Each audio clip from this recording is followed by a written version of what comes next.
please welcome Andrew Williams.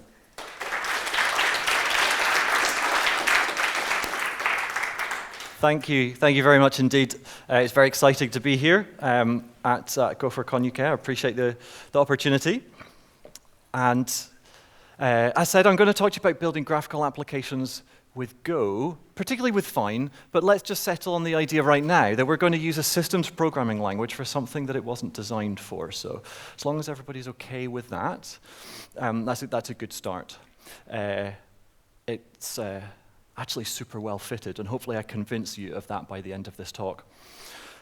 Lunch was amazing, and it's that moment where we could all sit back and relax, but not yet. First of all, I feel I need to get to know you just a little bit, so I'm going to assume that everybody here does know a little bit of Go, or at least they want to by the end of the day. But has anybody ever done application development that didn't include a browser? So building something for a mobile or a desktop or a smartphone? Okay, yeah, cool, good number. Has anybody done that with Go? Oh, wow, okay, four, maybe five, okay, 3, maybe 4. Fantastic. And just to avoid boring anybody, who knows what Fyne is? Oh, right, okay, awesome. Wow, that's excellent. I'd say that's nearly 10 people. It's okay that you know what it is and that you've not used it yet. That's okay. We'll convert you by the end of the day. Or, well, sorry, the end of this 55 minutes or so, hopefully. I'd like to leave time for questions, but if anything that I say partway through is not making any sense, feel free to scream, because this is somewhat different to a lot of what's being discussed in other conversations today. But before I delve into any technicals, hi, my name is Andrew. What led me to be here today? Well, I'm a software engineer. I mean, that's kind of like the prerequisite. I also like to write about technical topics, and I consider myself a little bit of an entrepreneur. I got sucked into startups about 15 years ago. That's where the grey hairs came from. I've been a coder at Maven and the Enlightenment project. If you've used Java, you might know Maven. If you've used Linux on the desktop, you might know Enlightenment. It doesn't matter if you've used neither of them. It put me in a place to go, oh my goodness, open source is amazing. Building apps is really hard. What can we do about that? Long story short, the Fyne project is what I started to try and make this all easier for everybody. I've been a Go developer since 2018, about 2 weeks after the Fyne project was started. The idea with this was to make application development as easy as it possibly could be across all different devices, and Go was the way that we were going to do that. It wasn't a case I wanted to learn Go and I couldn't figure out what to do with it that hadn't already been done before. I also work at FyneLabs, where we do really cool stuff on top of platform-agnostic graphical application technologies. I might mention it a little bit more later, but I'm not talking about business stuff here today. If this graphical app stuff catches your imagination, fantastic. I'll chat at length after the talk. If not, here's a couple other topics we could chat about over a beer later. I like a bit of sci-fi. Music, absolutely love it, especially when combined with gaming, like that Zelda Symphony that I went along to. And trains. I'm not going to do a show of hands because we're not all cool with it, but trains are pretty amazing, and that's the one in my garden. I know there's been a lot of AI today, and of course, what I should do at this point in time is ask an image generator to try and combine those 3 things for me so that I can just wow you with what technology can create. Actually, we were beaten to the punch by many decades by this guy called Walt Disney. He managed to bring all of that stuff together and more, so it really is my happiest place on earth, even if it's not for everybody. Really random segue, but why put it in a talk about programming? Well, if you've ever been to one of the Disney parks, you'll probably realize that the cast members are what make this experience what it is. The community that they have there takes what could be a generic experience and makes it really very special.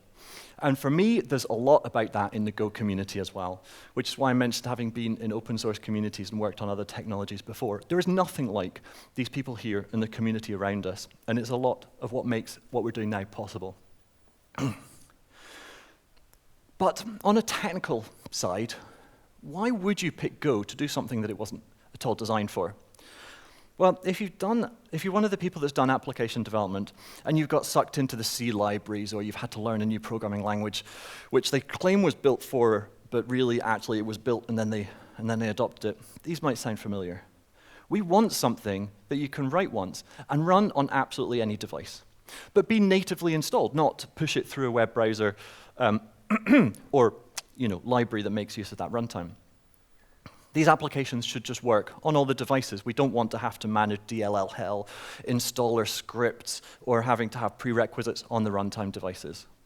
We can get native performance with no duplicated code because Go is targeting all of these platforms for us, natively by the compiler.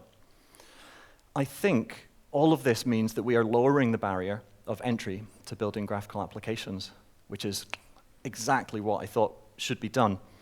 And at the same time, because we're using a modern programming language with great processes, standards, documentation, we can instill in people what writing good software is and how they can help others to get involved as well.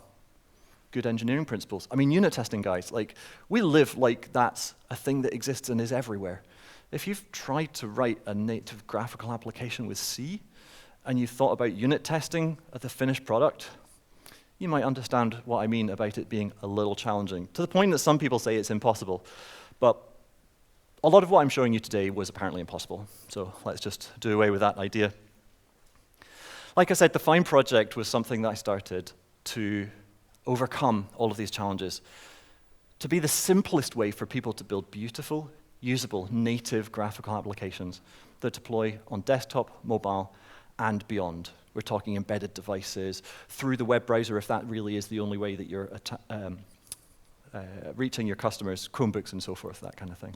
Basically, if there's a screen on your device, we want this application to be able to run natively.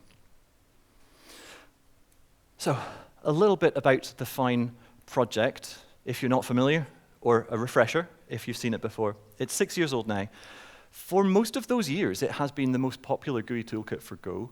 It hasn't been the only one for most of that time, but we're managing, again, I think through the community engagement and the designed simplicity, to be one that people really appreciate and get involved with. The open source tracker OSS Insight likes to put us around 6th most popular of all cross-platform toolkits in the world ever. So that's pretty exciting. We're on GitHub. Everything we do is on GitHub. We've got so close to 25,000 stars. I'm going to have a way big party when that happens.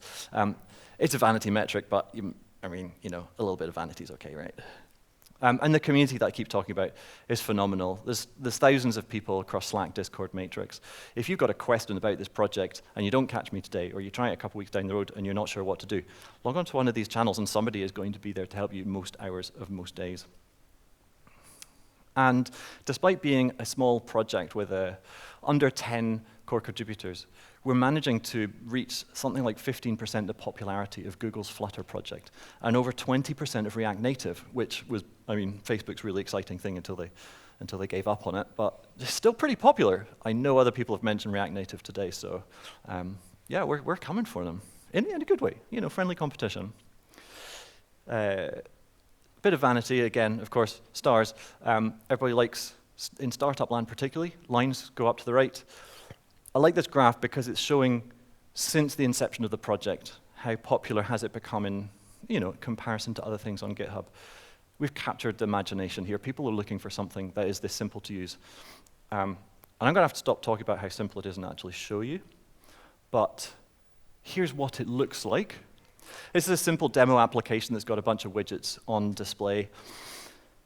Just a segment of the inputs that you could have in a Fyne application. This is available. It's called Fyne_demo. Naming's not really my thing. You'll probably pick up on that as we go. But it shows a few of the things that are possible. If you're intrigued, you can download this.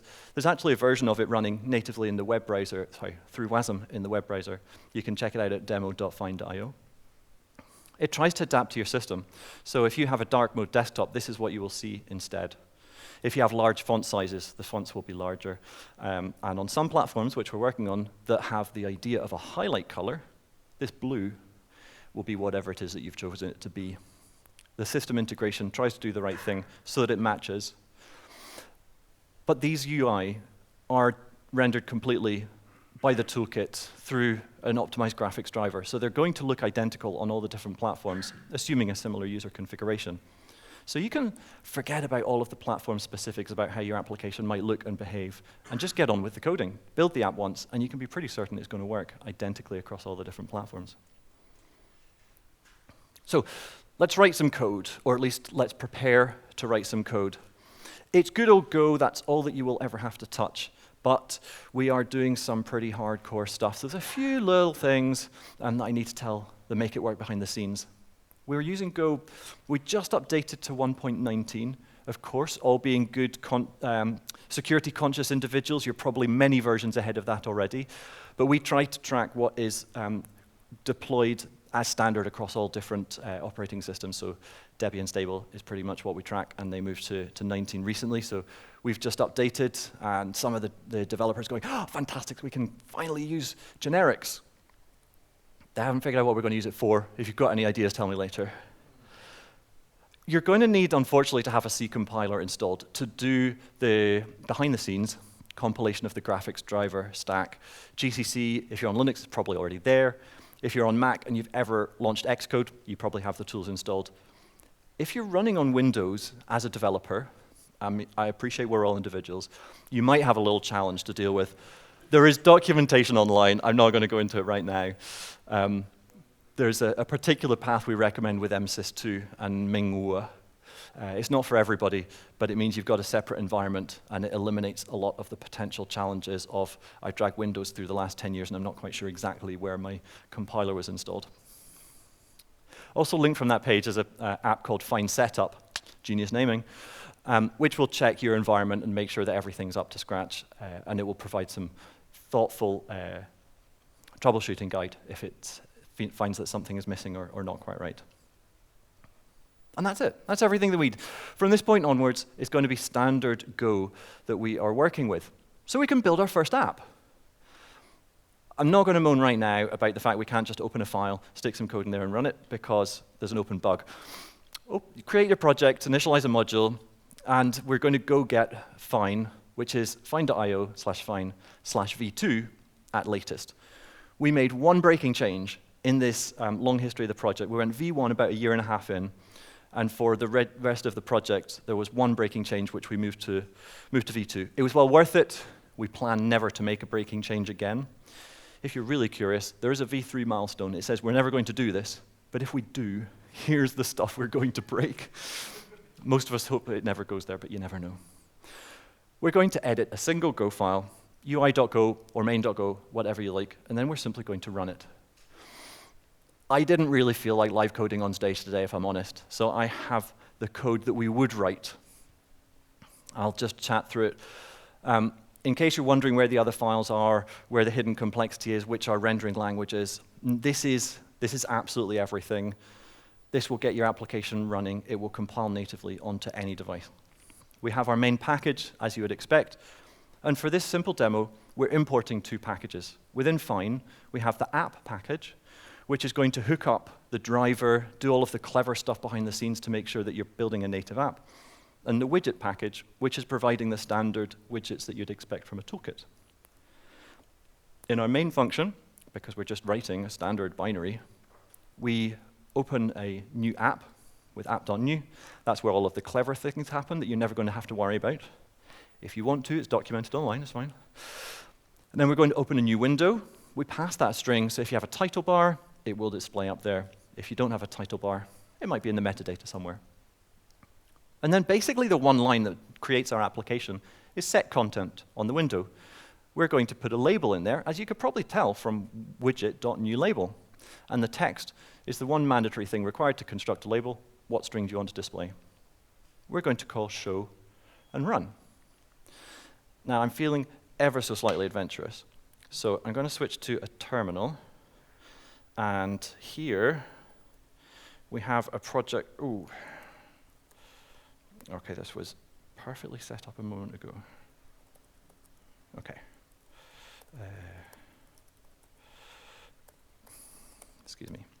I really can't type today. I knew this was a bad idea, but hey. There we go. This is the code that we're going to run, just to prove I'm not doing anything particularly peculiar here. And I'm now going to run that file. It's a little bit hard to see, but there is a dark colored window with border with the content. hello, Fyne, right there in the middle. You wouldn't know it from looking, but my desktop's currently in dark mode, so it's matched it. It's picking up lots of different things, and I didn't really mention this before, but this is a vector-based environment so that it can adapt to the high-density, low-density screens, whatever, all sorts of things. If we want to flex on this a little bit, I can override some defaults that it's picking up from the operating system and scale it up by 2.5, just to show that floating point works. Now the content is 250% what it was before, and you could, if you wanted to override the theme,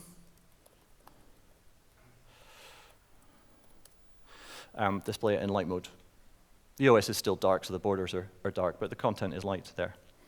Cool, so we have run our Hello World application. And just in case it didn't work, I did take a screenshot of that as well, because demo gods and all those things that are sent out to challenge us.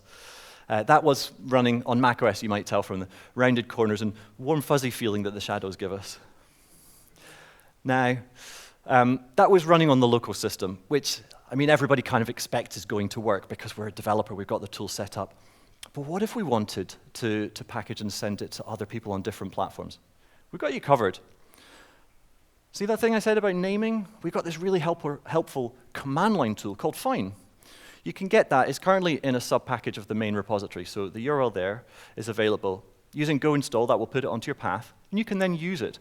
Because what Go built was a standard binary, not really going to look like a native application. The icon will be missing, metadata is perhaps not present. So this Fyne tool is going to take it from a standard compiled binary into a graphical application with whatever that means on your current platform. Fyne install will do the right thing for your current platform, and that will become available in your launcher, search bar, start menu, whatever it is you have. For the current system, if you want to share it with your friends, then you're probably just looking to package it up for the system. Fyne package would do it for the current system. You could just share that file. Or you can tell it which target operating system you're looking for. For example, Windows, just there. That would produce a .exe file. And you could share that. Mobile is no different, almost no different. We can say build for Android. It will need the NDK somewhere in your system with the Android NDK home environment set up. It's pretty trivial, but it will need to be there. We don't bundle that in the tiny little package executable. And you'll need to provide an app ID. If that seems weird, it will tell you that you need it and why, but mobile apps are sandboxed. They need to know the unique identity. You could do the same for iOS if Apple had blessed you with a certificate and signing chain. Happy to chat about that later, but it's not really the content for a slide this short. These do require local tools. But if you're not really wanting to manage all of that on your local computer, we have Fyne crosses available. This was generously donated to the community by Luca Corbo, who some of you might know, goes to GoLab. He created Fyne cross, which does all of the clever stuff that you would do locally, but inside a container.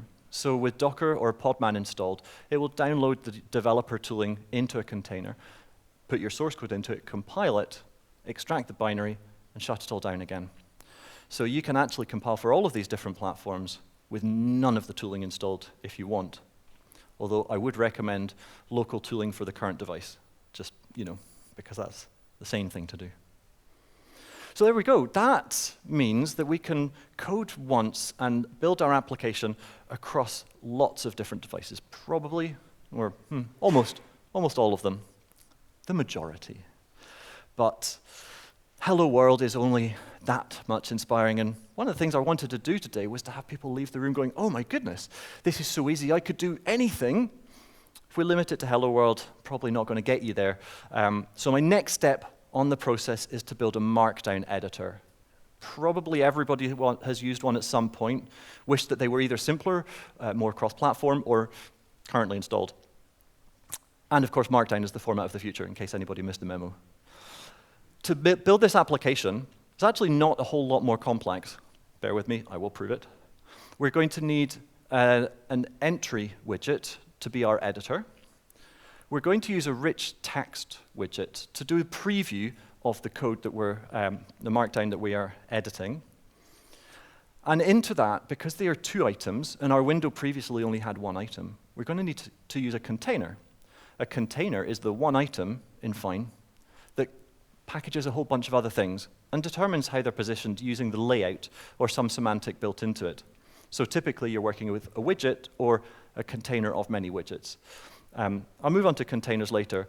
In this case, I'm using adaptive grid, which basically means lay things out as a grid.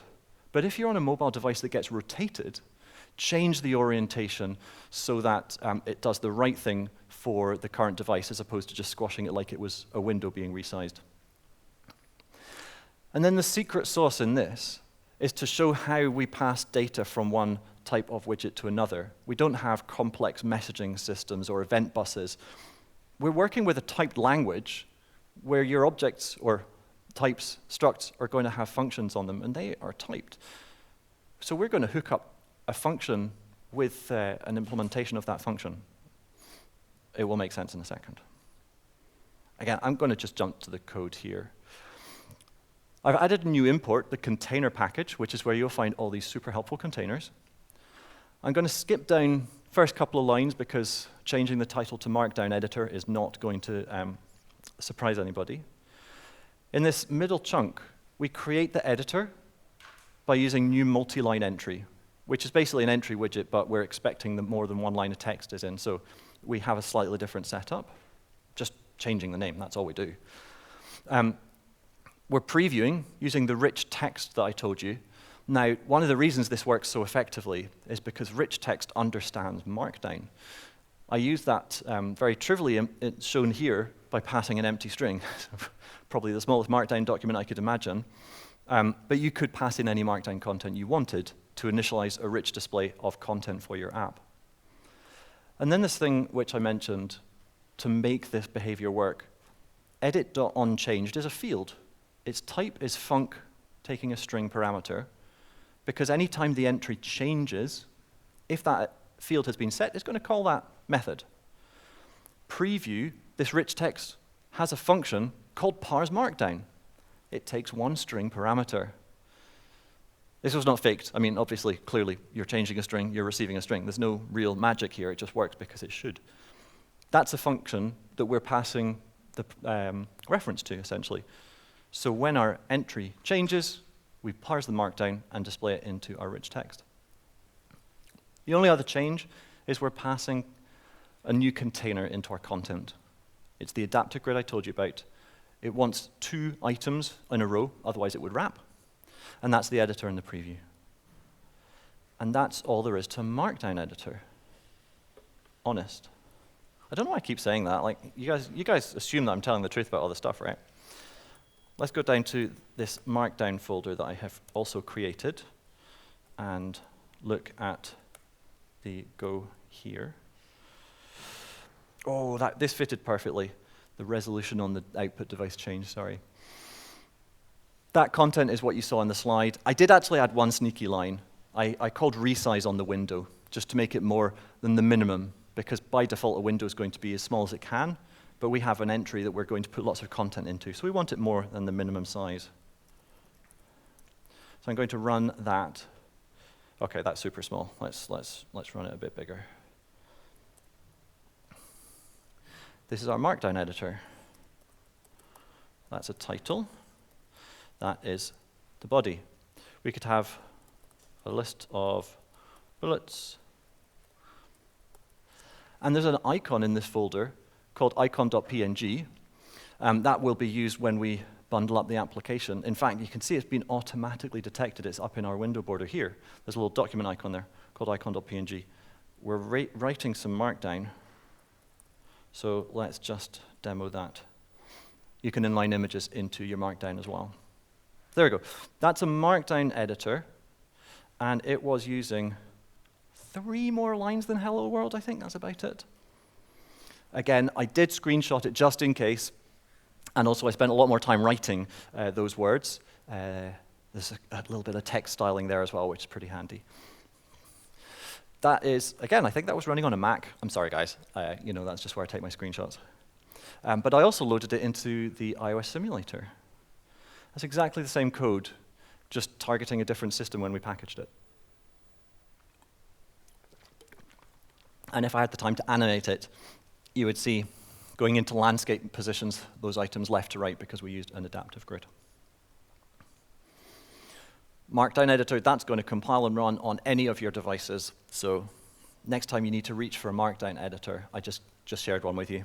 Just install the tools and you're good. I mentioned testing because what's talk about Go and the amazing things it does in best practice without talking about unit testing and the things that are supposed to be impossible with graphical apps. So there's a test package which we're utilizing here in the Fyne toolkit that helps to make some standard test things easier because it doesn't have to be hard. What I'm doing here is showing that you can test at the widget level, but you could do this for your entire application with appropriate APIs shared in your code base. We're creating a new entry widget, and then we're using the test package to simulate the user typing hello. This is not going to show something on screen, take over your keyboard, insist that you don't touch the mouse for a while.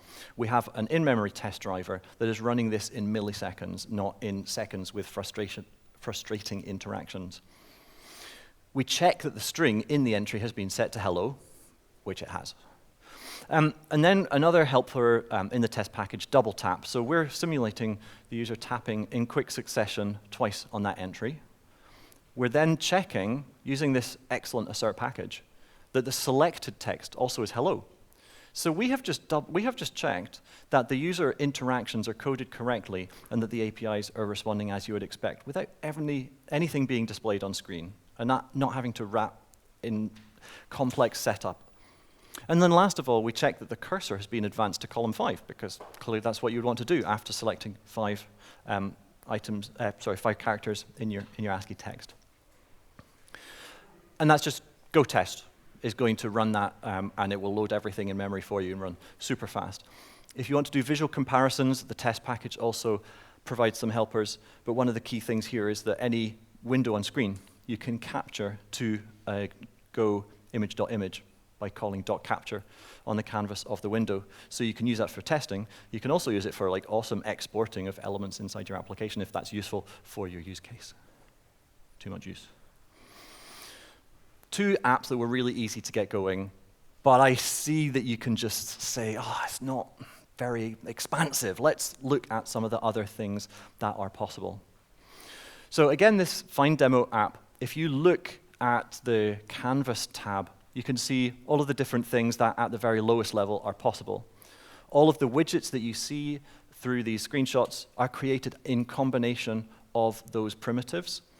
A widget really is just a container with a specific layout and some interactions on top with a nice API for people to use. So we're not hiding anything. Every widget that you see can be created in your application code if you want to. Lovely things about gradients and, I was about to say all. Currently, most of that hardware accelerated on your graphics card. We have icon themes and colors all defined to match your operating system. You can override all of this in your app if you want to. Basic widgets. I'm going to have to start flying through this stuff because there's so much, and I couldn't even fit it onto a slide. But here you've got labels, which we saw, buttons, progress bar. The thing on the right there is a card, which you might know from material design, just a grouping of things in a standard way. I showed you rich text. There's also a separator, an accordion, text grid, and the concentric circles there is one snapshot of an animating activity pulsar type of widget. All of these take just the required parameters in their constructor, so this should be discoverable. Your IDE will tell you what to do if you're in any doubt. The input widgets, that's when you're going to want to take information from your user. We've got different types of entries, sliders, check groups, radio buttons, select entry, and you can wrap this up in a form as well that includes a lot of the standard validation that you would expect, particularly if you're coming from a web background. If you're an iOS developer, yeah, I know validation doesn't exist, forms all suck. Not anymore, so that's nice. Collection widgets, they're a little bit more complicated. I wanted to drop them in here because everything else we've seen is one line of code, one widget on screen in a position. But sometimes you want to scroll through thousands and thousands of lines, and that's hard to do if you're doing everything one at a time. So we introduced collections. They come in list, which is the one furthest right, tree above it, table top left, and grid wrap. And what these do is they reuse the graphical components, inserting new data each time they need to display something. So this is super performant. The code illustrated there is for list. You say, how long is your list? What does a single cell look like, and how do you put data into that cell? And so with this, you can scroll happily through as many rows as you want, unendingly, but remember to put a close case at the end of your loop. Containers I mentioned briefly, but I kind of described them as a thing that lays out other stuff, which is true, like horizontal split or vertical split or borders, stack, max, all of these things. But they also are introducing some with Chrome, so you can have tabs, application tabs or document tabs. We've got splitters. You could wrap anything in a scroll if you want. But also you can combine them. So the bottom right graphic there is showing 3 different containers with different layouts inside them. So we avoid writing complex layout semantics by having one container have a simple layout, and you combine multiple containers to build up your application content. And just in 2.5, which was released 2 weeks ago, we included the inner window, which is sort of the middle on the right there, and a multi-window concept. So if anybody's ever been frustrated that those windows, multiple document interface UIs of the 80s had gone somewhere else, you can get them back again. There are some use cases where it makes sense. We provide a dialog package, so if you want standard interactions with your user, you want to tell them something, ask them something, let them pick a color, this is going to help you out, pretty straightforward stuff. Again, the API should be descriptive and self-explanatory. The one I wanted to touch on is files. Because file input is a little bit challenging, we don't use the IO package or the FS package, because when you're running in a mobile app, the sandbox is just going to obliterate the possibility of that working. You've got security concerns, you've got resource handles. So realistically, it just wasn't cross-platform enough. So we've provided a storage abstraction that talks about files by way of a URI instead of a file path, which means universally is going to work anywhere. You could be referring to a file from a web server, your local disk, something over the network, a different application even. So included in the dialog package, we have this file open and save so that it can just do the right thing for the platform. And the screenshot here is on an iPhone. I've asked it to open a file, and it's showing me the native picker. And I'm currently browsing my cloud-stored files. If I tap one of those, it's going to call back into my application with the data stream for that remote content. I could equally have gone into the Dropbox app and told it, here's the location of my data, and it will stream directly into your application. So by using this abstraction, problems go away, everything just works on any platform completely. And we added a little bit of data binding for people who like to keep their front-end UI stuff separate from any middleware or business logic. You can have a binding such as a string like this, where you define the data type, data is pushed and pulled in and out, and then you connect a label, for example, in your UI, and it automatically mirrors what's happening. This is a two-way data binding, so if the thing you linked it to was an entry and not a label, when the user types, the binding gets pushed back through to your business logic. So it's a way to keep separation there. I don't want to go into too much detail. It's kind of a bit of a harder topic. I can't illustrate it really nicely, but you know, pretty picture from iOS, that works. And because Go does such a great job of components and sharing, and I'm talking technology and code here, not just conferences and meeting people at networking events, you can import a widget from any third party that is public. And it's going to drop in like it was a native widget. There's a couple that are illustrated here, the map and the terminal, but there's a load on addons.fyne.io and out on the wider web. The application on the right is an SSH terminal. It's actually a really lightweight application. It makes an SSH connection to the host that you set up, and then it loads a terminal widget from this external repository, passes it the data channel that you've created, and then displays it to the screen. I've done my entire job, and the rest of it's going to be handled by this terminal component that I took from another repository. Helpful for in-house stuff as well. You can have your own widget package of all the things that you might want to use and share with your team. Obviously, I wasn't talking fast enough because there's so much more to cover. We've got some platform-specific things and some that are useful to certain context. Menus, notification. Actually, notification works everywhere. Mobile, desktop, whatever, through the browser, that kind of doing the right thing. Recently added translation for internationalization of your software. System tray, if you're on a desktop computer that has that loaded, then in a type-safe way, we can show that the system tray is available and you can utilize that in your application. We have also, alongside the storage package, an abstraction for preference and documents. Seems a little bit bizarre, but preference is perhaps a little bit easier to understand. Lots of systems have standard ways to store user preferences so that the application can find it again second time it launches, or if it's uninstalled and reinstalled. So we added the abstraction, so you never have to worry about it. And then we added cloud storage as well, which interacts with everything. So if you have a cloud provider configured for your application, then when you use the Preferences API or the document store, it's going to push it out to your cloud storage instead. So with only one extra line of code, you've taken what is a local application with data to something that's persisted across the entire universe for your account. So just trying to illustrate lots of power with a really simple API on top.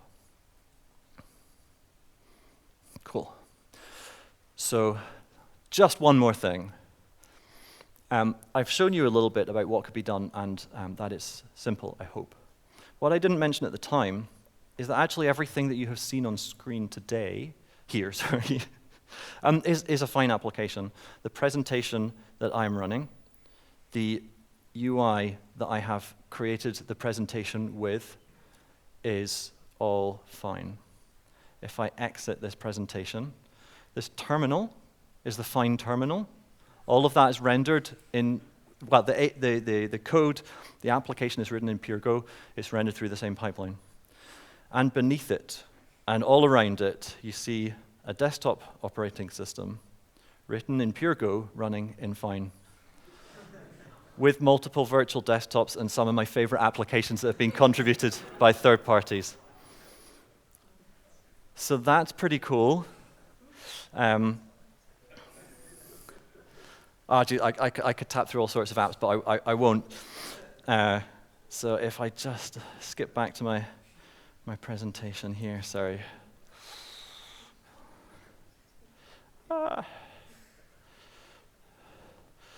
Cool. Resume to the next slide. Yeah, so it's all fine. Isn't life fine?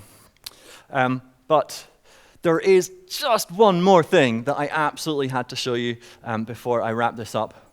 Everything is built with Fyne, but also can be built on, can be understood, can be explored. This little calculator app here, I think everybody has seen a calculator working before. There's not a big surprise there. But what I could do with this one is just right-click on it here. Bearing in mind, this is a native compiled application for this desktop. I can edit it and load the application in Fission, which is our graphical tool for managing your application development. And I've just realized those two apps look ever so slightly different because I was playing around with it earlier, and I changed that. Here, it was supposed to be in orange. But let's just fix that. Clear all, or CE is often what's written on that button, I think. So just to prove my point, I'm going to save this file and install it. I could just run it, or I could preview on different types of devices, but that has gone and built a new version of that calculator binary application running on the tin with graphics acceleration and all of the lovely things when you're compiling something down to the device that you want. So that was the just one more thing. Hopefully this has inspired you a little bit to think about what's possible, firstly with Go, but when you throw out the idea of what it's for and start exploring the possibilities and realize what the technology can do in other areas. There's a whole load of stuff on the web if you would like to know more. docs.fyne.io is the place to go to start reading about all of the capabilities. There's tutorials, examples, API documentation. We have a YouTube channel where there's something for more visual learners. There's a repository, I think it's about 130 open source applications now built with Fyne at apps.fyne.io. Doesn't include closed source proprietary stuff because we're trying to help people learn and explore. So you can go look at an app, look at the source code, and learn, build, iterate, whatever. We're always welcoming contributions of all sorts. Like I mentioned before, everything we do is open and on GitHub. So whether it's the project repository, the examples, the websites that support it, or the documentation, there's a repository for it all. Of course, we would love to welcome sponsors. If anybody is feeling exceptionally magnanimous and wants to do something, that's amazing. Chat to me afterwards. But really, it is the contributions, it's the community, and it's about seeing what people build with this technology that we've put in the world. That app builder, it was the one thing I mentioned today, which is actually FyneLabs' product. It's not one of the open source apps that you can go and learn from. However, because open source is such a big part of what we do, there is a repository called Fission Tutorials, which shows how we built most of the components that make that application possible. So feel free to peek under the hood and learn a little bit more. It is in beta test, alpha test, with some early adopters right now. If you would like to learn more about that, you probably won't find a link to download it on the web. So get in touch with me if you would like.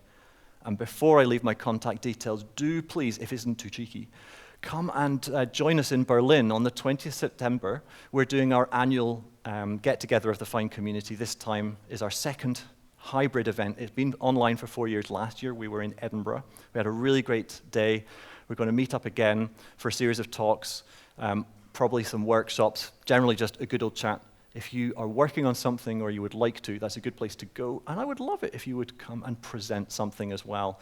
We're looking forward to a great event. But with that, I'm happy to take any questions that you've got. If you can't think about what they are right now, you want to try it out later, you can catch me on XC Twit thing, or email, or Slack, or Discord, or Matrix, just about anywhere. I'm andy.xyz. And if you can't find me, there's somebody out there who's going to help you answer your question. Thank you ever so much, everybody, for your attention. I hope that was helpful.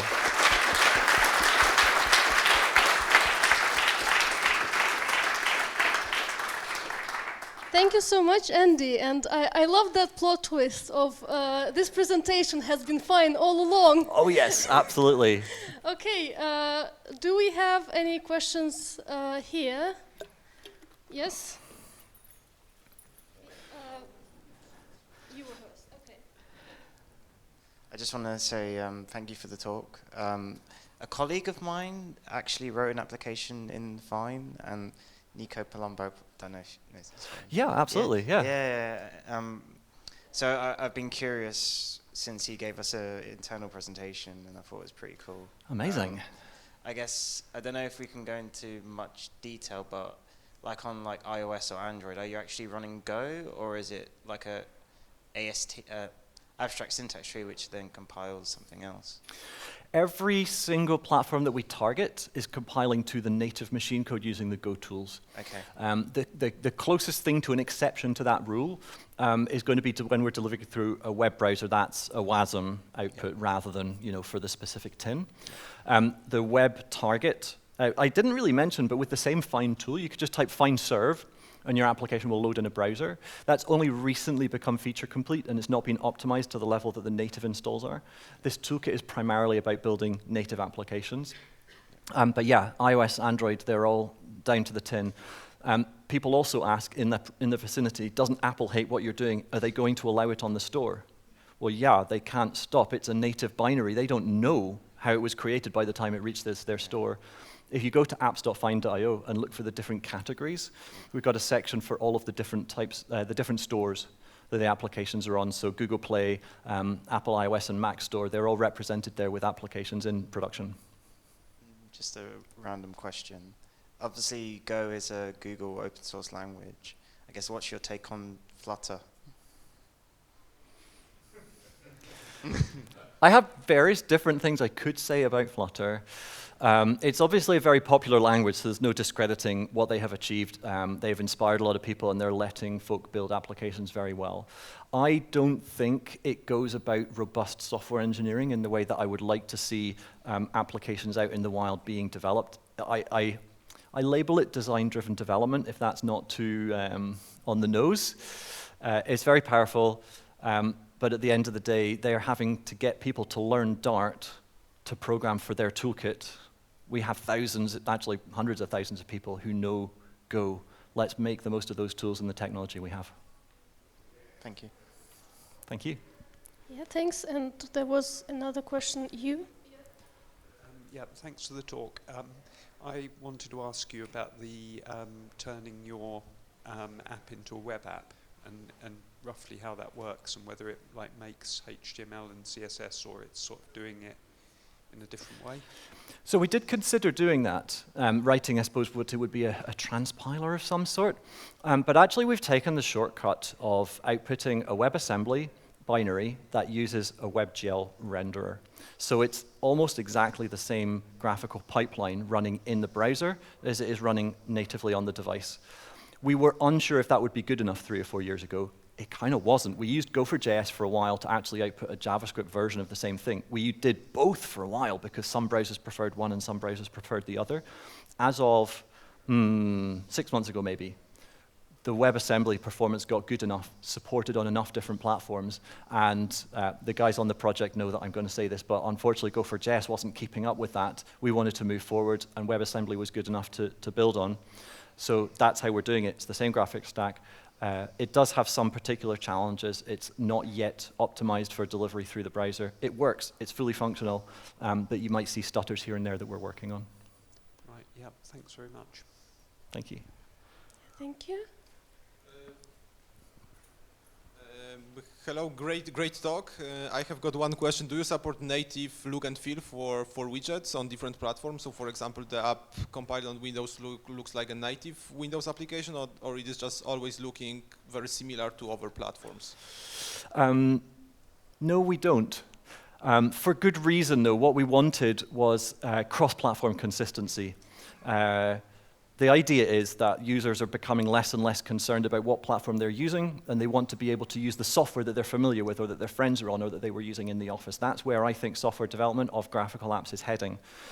If you open a brand new iPhone or a Windows 11 computer and launch 10 of the pre-installed applications, I would be very surprised if you could say that half of them looked like the native toolkit. I mean, Windows has 2 or 3 different ones anyway, so that's an interesting starting point.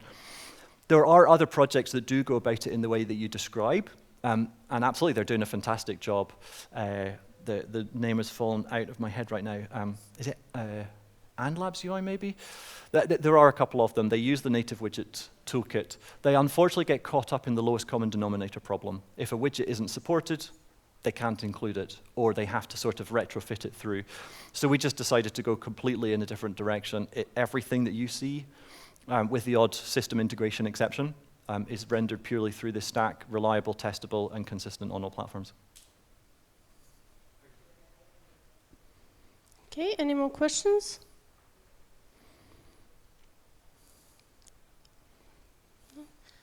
I had a question myself. Yeah. You were showing the Markdown application at the very start, and obviously you had this component that already knew how to render Markdown. I'm wondering, how hard would it be if you wanted to create your own graphical component to code something like that from scratch? If you want I mean, to it's very, very easy to get started and build something yourself. The complexity of it is going to depend on the complexity of the widget that you're trying to build. But let's imagine just the Markdown one. If it wasn't already inbuilt, how much of a headache do you think it would be to make it? well, I mean, I know how much of a headache it is because I had to make it. If it has anything to do with text, it's going to be harder than you think. Okay. But thankfully, there's a lot of projects working on this area. The fantastic team at Gio and Benedict Benjamin and a couple of others have come together to help solve the text problem. There's a lot of that has been taken care of, and we've been adding the rasterization, the rendering side of things, so that the technical challenges are solved, but layout is difficult when you're using text. So let's just say that you were going for something a little bit easier, where if there was text, it was just in one line. It's actually not that difficult to do something. So I've been thinking about an up-down range for like an integer. If you wanted to do that, you would make a new custom widget, which is well documented online. It is like a container where you say, on the left, I've got a minus button. On the right, I've got a plus button. In the center, there's an entry for the number that I want to display. So a border container would do that. So you say, I've made this new widget. It's got this name. It's a simple struct. You implicitly implement the widget interface, which makes it a widget. All you have to do is provide the create renderer method, which is what hides the graphical implementation. And we've provided a simple renderer. So you say, I'll just return a new simple renderer with that border container that positions those three things, and you've got your custom widget. Nice. And if you then put that up online in a public API, everybody else can use your new input widget as well. You've inspired me to start creating graphical Go apps. Fantastic, there you go. After suffering from React. Yes. Okay, do we have any more questions? Yes. Thanks for the talk. And just a quick question, like probably it's covered anyway, but just asking. So what about the camera support and audios? Like, for example, if I wanted to build like a Zoom clone or a WhatsApp clone, how is it possible to be done using? Yeah, oh man, you picked up on one of those ones I was just going to completely gloss over. There's a lot of sensors out there in the world, obviously, and one of the things that the platform-specific hardware manufacturer-owned systems are good at doing is, here's an API for the product that you're going to buy from us.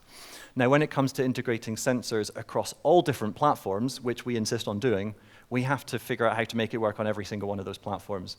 So for camera, there is a work in progress for the Android component, and somebody's working on iOS as well, but we're not going to land that until we have webcam support on desktop. So when you open a camera, doesn't matter what device you're running on, it's going to pick up the camera.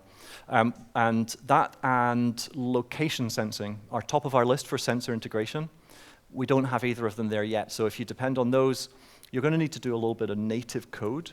However, because this is Go built on top of CGo, for good or for bad, you can hook into the native platforms. So there's some APIs in Fyne that, sort of pro-level usage that allow you to interact with the lower-level components. For example, on Android, it gives you access to the Java runtime and the instance of the application Java object. So you can call into any Android API. With just C, you can call into any iOS API because the Objective-C is understood by the CGo compilation suite because it pulls in Clang. So you can actually do a whole load of things that aren't supported by the APIs we have. But if there's no abstraction in our toolkit, it's going to be a little bit harder. Possible. Okay, maybe a lot harder. But it's definitely out there.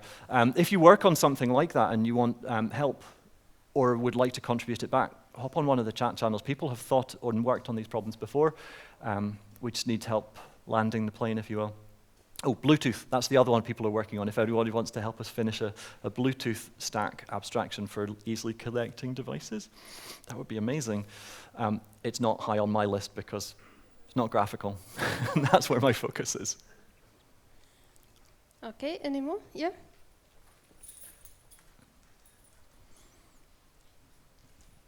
Thank you, the talk was really good. But does Fyne support conditional rendering based on the platform?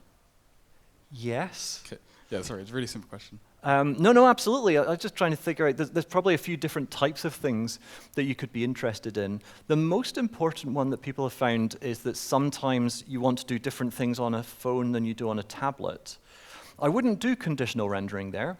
I would make your layout a little bit more rich and think more responsive design, if that's the right term, unless this is a different type of device.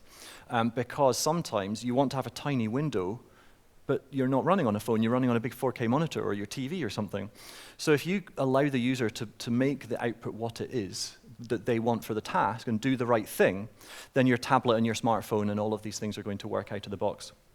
In some other cases, you might want to know, is it a smartphone device? Is it blah, blah, blah? There is a whole API for metadata that allows you to understand the device that you're running on. So you would say, I think Fyne.currentDevice or app.device. I think both code paths take you there. It gives you metadata about the device. Is it mobile? What's its orientation? Is there a keyboard plugged in? That kind of stuff. So standard Go logic and a code path with the runtime information available makes it all possible. Yeah. Thanks. Okay, we have 5 more minutes. Do we have any more questions? I'm giving you 1 more moment. No? I could inspire folk with another little train joke. Oh, that should be full width. Anyway, I don't know if anybody knows the typo for LS. That's SL, by the way. And that's a little terminal that Fyne just dropped onto my desktop, just for pure fun purposes. And unfortunately, the output resolution kind of messed that up a little bit, but you get the idea. Does that desktop work on iOS? Unfortunately not, but I tell you what, we are targeting Linux phone devices, and somebody has built a version of this exact code base, which is not a fork or a version, it is just configured slightly differently, to be the home screen and launcher for your phone. So yes, we are working in that direction. It's very exciting. It's something that we worked on in the Enlightenment project, like, I don't know, 10, 15 years ago, the idea that your device configuration should be across all different devices, your theme or your preferences, your favorite applications. And this is part of making that happen so that the launcher could be consistent across them all, and your applications, doesn't matter what device type you're running on, they're all present. So we have built an app store, a downloader helper written in Fyne for installing Fyne apps that is going to work on all these different devices. And one lawsuit at a time, we're getting closer to doing that on iOS as well. Oh yeah, fair enough, sorry. I figured given we're there right now, I mean, if you want to solve this problem over in the US, that is a different problem. And sponsorship is nice, but I think we'd need an insanely wealthy billionaire to help us solve that problem if we need to fight them at a legal level. But I mean, yeah, just making it possible is the first step along that journey, and I think it's a really exciting future. Okay, thanks. Yeah. I'll give you the mic, because then you will be heard on the... Yes, I have got one more quick question. Do you support global Mac menu? I'm sorry, what? Do you support this global Mac menu when you can just put on Mac? You have this global menu. Do you support? Absolutely. Yes. So the way that you would use the global menu bar on Mac, particularly, I know because as you might notice, I test on a Mac fairly regularly. You say you call set main menu on your window object, and you pass it a Fyne.main menu, which is just a data structure. It's pretty straightforward to work with, which includes the menu items, icons, checkboxes, all the things that you'd expect. You pass that into your window, and the application driver that's been wired by app.new is going to hook in all of the right native methods. So that menu on a Linux machine, for example, is going to look like this. Oh, I didn't show you, sorry, if I just tap show terminal, just proof that terminal widget really can drop in absolutely everywhere. That's a menu bar running on a standard Linux desktop. This exact same application is going to put those menu items up into the native menu bar, and you won't get a menu bar in the window. So that's the type of system-level integration where we use the native widgets to their best advantage. The system tray is another example. So if I launch a little timer, then I have my ability to interact with that app down in the system tray.